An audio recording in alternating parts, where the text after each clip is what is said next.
Hello and welcome to Kitterick Farms. We're back with another episode of the Westby Wisconsin Revised map. And last time we were spreading our lime on our fields and we ended up with needing just a little bit more. And so we're going to jump in our trusty 4440 here and head on back up to the shop and pick up another load of lime. We probably won't fill the whole thing up because we're being conscious of our funds. We do need to get a little bit more though. I'm trying to remember, did we take out a loan? This is our no loan series, so we don't have a loan. We were selling off some of our corn. And yeah, so we're kind of strapped for cash. If we bring that up, we're at about $7,000 right now. And we definitely have not taken out a loan, so we need to get some lime, finish spreading, and then we're going to jump into a little bit of fall tillage. So we're coming back up out into the farm here. We decided to just get a little bit of lime, not fill the whole container up because we don't need all of it. We will be able to store the rest of this in the shed until we need it again if we bought a little bit too much, but I thought it was best to save our money and just get what I thought we needed. In fact, we probably got too much. I probably could have got away with like 20% or so, but I didn't want to underestimate and then have to be all the way back up there again in the near future, so I figured I'd just get a little bit extra. So we're gonna go ahead and set up a GPS track here as we tackle this next bit.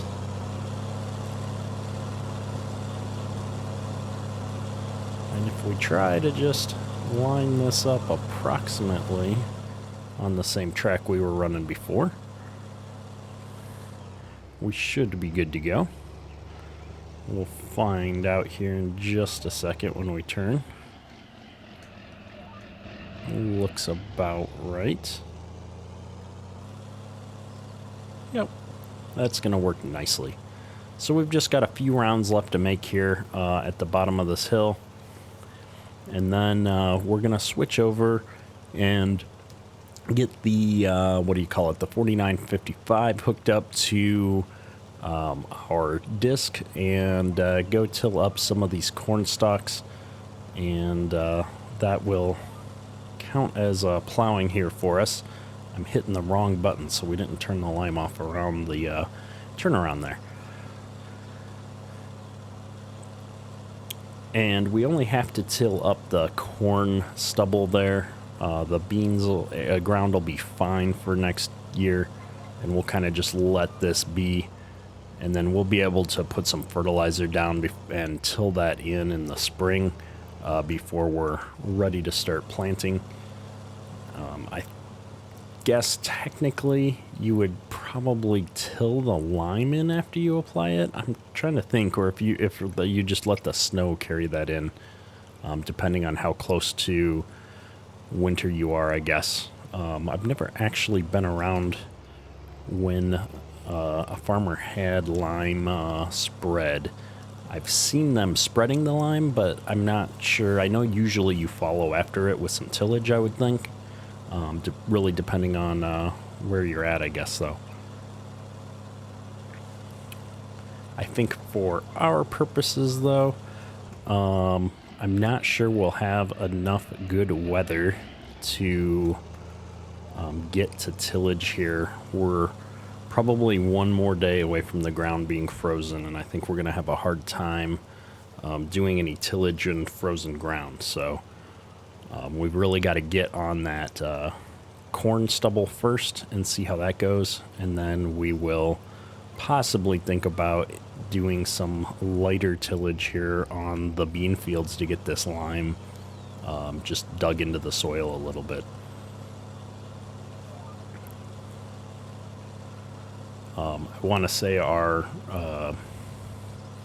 field cultivator, I don't know, I'd call it a digger. It would be the best tool to use for digging this lime in, but I do want to This hill is a little steeper than I thought it was. We almost went into the fence.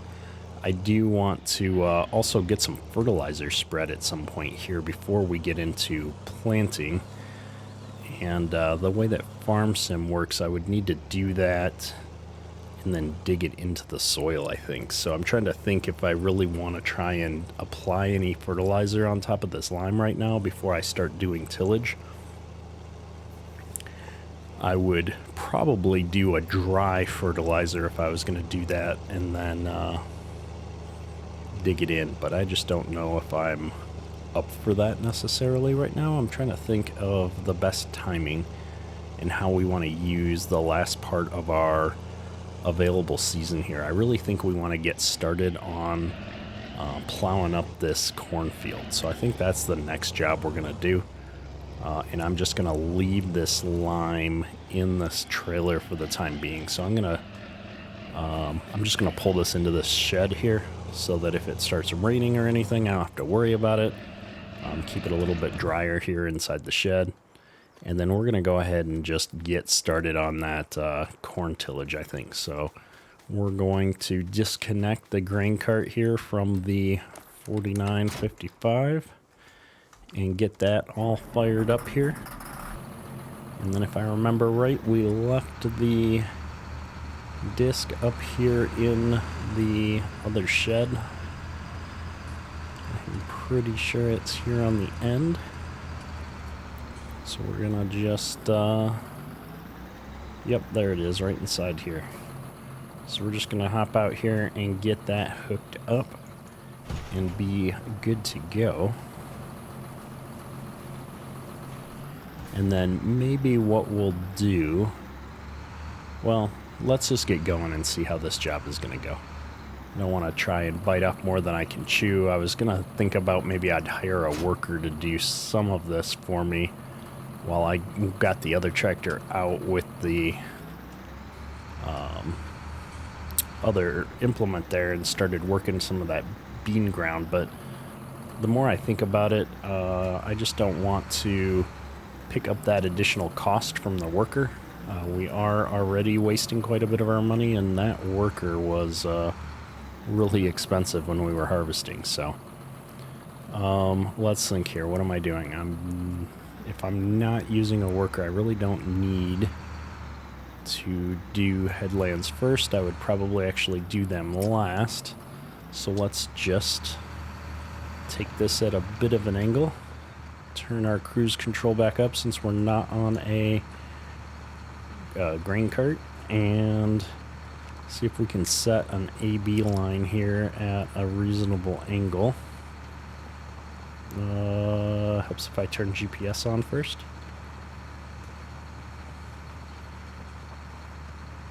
Looks like I'm trying to get it on an angle that matches up with multi-terrain angle here, so I think that's what GPS will take care of for me here. And yeah, this is looking good. So we're going to go ahead and get this field worked in. We've got all of the lime spread, so we're just working the corn stalks into the ground here and getting that lime mixed in at the same time.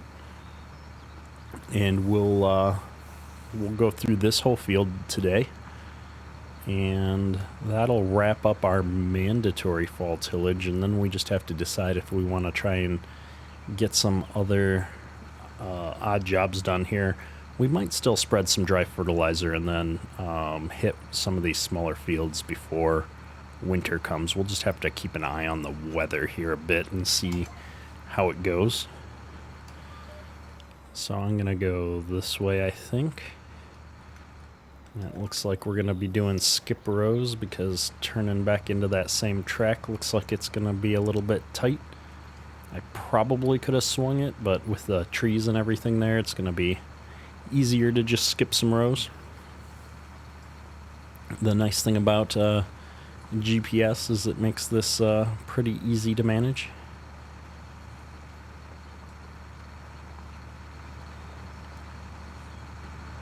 And yeah, this is going pretty good. I'm going to check my game sound here because I'm not hearing much of anything on my computer. There we go. you guys have been hearing audio, but I haven't heard anything since we started the game, so it's always something interesting in the world of content creation. I've got too many settings for my own good. But with that, we're going pretty good here. Ooh, the mirrors are set up pretty good. I like that. This tractor has a really good in-cab view. I like the detail on this tractor cab. The dirt textures in the cab looks pretty good. I'll be curious to see what this one looks like once it gets dirty on the outside. I was surprised to find that the 7100 series that I'm using in my Clark Farms playthrough got just absolutely filthy on the inside of the tractor cab. So it's interesting to see how different modders like to represent things in their tractor models. Not saying, one's better than the other, just fascinated to see so much variation in how people approach things in mods and stuff. So it's always interesting to see how a new mod or one that I haven't used that much is going to handle some things.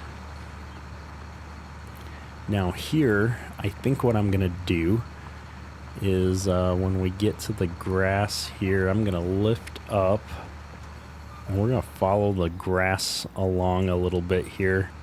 And then we're going to try and get back on our GPS track right about here, I'm thinking.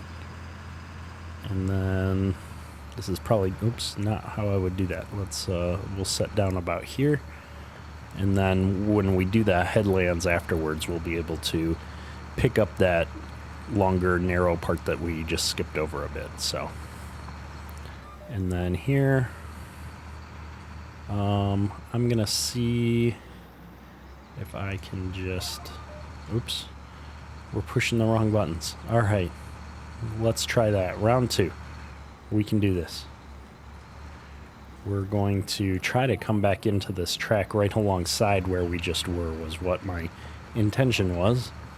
And then I guess we'll just leave that for when we do the headlands. We're just making a mess right now. And so we're gonna come down here. We're going to grab the skip row over here and just get back to doing some productive work, and then we'll come back and fill this in and do the headlands later. A couple of people have commented, and I completely agree. I would love if the combine would take out the withered corn when it ran over it. Even if it gives you no yield, it should still knock it down with the head. I'm just curious how hard that would be to do from a modding perspective. Something on my list of things to look into at some point. I've got probably a good dozen ideas for good mods at this point, having played Farm Sim for so long, but just never find the time to actually do a whole lot of modding myself. I do a lot of edits and tweaks to other people's mods, mostly just to get things working for my videos, but definitely something to think about. I am loving the equipment that we're using on this series, though. It just feels very appropriately sized for the farm, for the fields. I like that it's all green, matches up real nice. Really happy with the quality of mods that have come out more recently. Lots of good stuff that I like using, so I've definitely been impressed with the state of things for FS19. And I'm really excited by the new precision farming announcements that have been coming out. If you haven't already, take a look at the Giants blog post that came out on the 18th of November. I'm trying to remember dates here off the top of my head. They put a blog post out with more details on the precision farming. And what's really cool is you're going to be able to control the pH and nitrogen levels of your soil better. It won't just be 3 states of fertilizer anymore. It'll be a sliding scale of, do you have the right amount for the type of soil that you have? and you're going to be able to adjust how much you're putting on by driving faster or slower or changing your application rate or what have you. And so, it's exactly what I feel Farm Sim has been missing when it comes to, actually managing your soil and the nutrients in it. Like the having to just do 3 stages of fertilizer, it always felt too mechanical to me. In fact, it's the struggle I'm running into right now, right? Which is like how I apply and when I apply my fertilizer in real life would be very different than how you end up kind of feeling forced to do it in Farming Simulator. So I'm really excited by these changes that are coming. It's going to be really cool with some of the mods and stuff that you have, in Hydrus and different things like that are going to, you're going to be able to use those more realistically. And so I think modders are going to have a lot of fun with those new gameplay mechanics when they come out. We're going to be able to do a lot of really cool things with sprayers, with manure spreaders, with slurry tankers, etc. It's just going to change the game. And the fact that it's all coming out for Farm Sim 19 as opposed to some next version of the game is actually really cool. I'm one of the people in the camp of people that say Farm Sim should start doing things like American Trucking Simulator or Euro Truck Simulator do, where they just keep adding on to the same base game and making that game better and better every time something new comes out. I'm a big fan of that, and I've really enjoyed that Giants kind of took a pause and didn't force a new version out so quickly. So this is definitely something I'm looking forward to. So I think what we need to do now is fill in these skip rows. So let's just grab this little bit here since I was already turning around. And then we're just going to start jumping into these in-between spots and finish out this field. We don't have that much left to go here, actually. This job's going a lot faster than I thought it would, which is always a pleasant surprise with tillage. Usually tillage is the thing that I get tired of after a while. I can only handle doing so much tillage at a time. I think the difference for me between tillage and harvesting is that with harvest, you're getting an output from the acres that you're covering, and you're kind of seeing that reward, and you're realizing the fruits of all of your labors over the past several seasons. And tillage is just like an endless grind. There's just more and more ground that you need to till. It'll be pretty easy to come back and clean up these headlands when we're done as well. Kind of looking forward to that. Got to get a nice screenshot here with the strips and the farm in the background. One of these days I'm going to remember to turn off the camera noise with my Steam screenshots, so you guys don't have to be annoyed every time I'm taking a screenshot of something. I do really like the seasoned tree textures. Everything kind of turns into fall colors. I'm a big fan. I've played on a handful of maps that don't take the time to implement all the seasons features, and it's always kind of disappointing. I don't know how much work it is. I haven't actually ever done that myself, but I really appreciate it when mappers take the time to implement the features.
Alright, so that's going to finish up the last of our main rows. So now we just got to do some headlands. I think what we're going to do is just follow this field around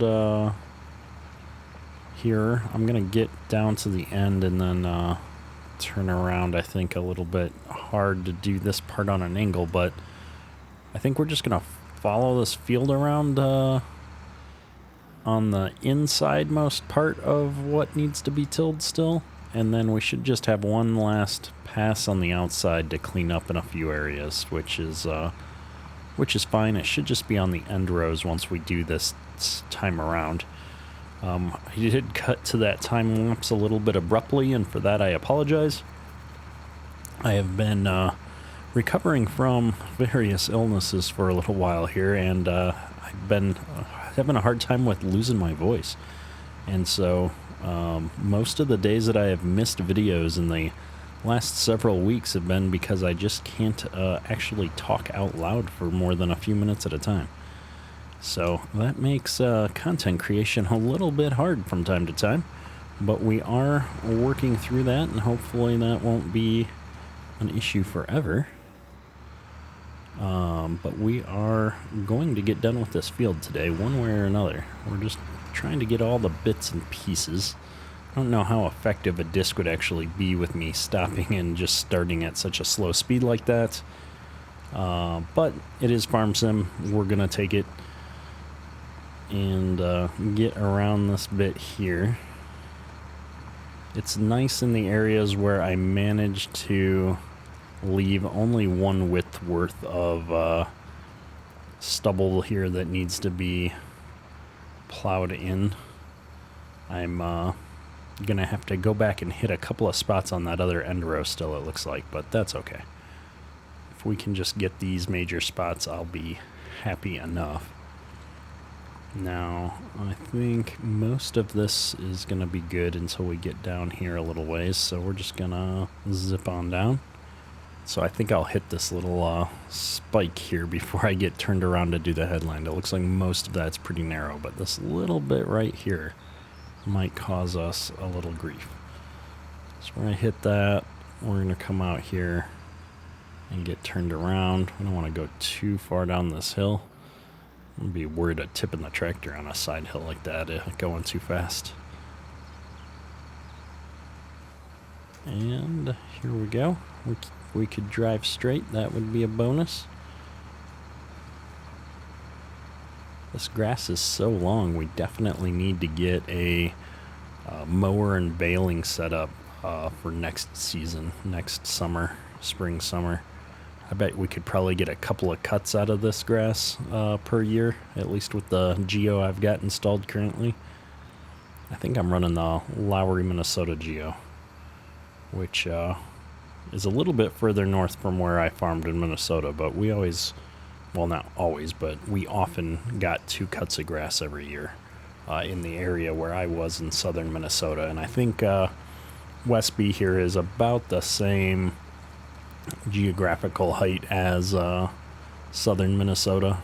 And in fact, I looked at the Lowry, Minnesota Geo, and it looks like it's actually based off of Rochester, Minnesota, based on the comments in the XML file, which is quite a bit south of Lowry. I don't know how familiar you all are with Minnesota, but Rochester is probably 2-3 hours southeast of Lowry, so very different weather, potentially. But it's about the same height as Westby, Rochester, that is, so I would expect the weather to be kind of similar from that regard. So that's one of the reasons why I chose to use that on this map. Actually, I wasn't sure if there was a Wisconsin Geo on the mod hub. I didn't bother looking at the time because I wanted to have the potential for snow, and I had the Lowry Geo on hand, and I know that one generates snow, at least sometimes. So we just went with that at the time.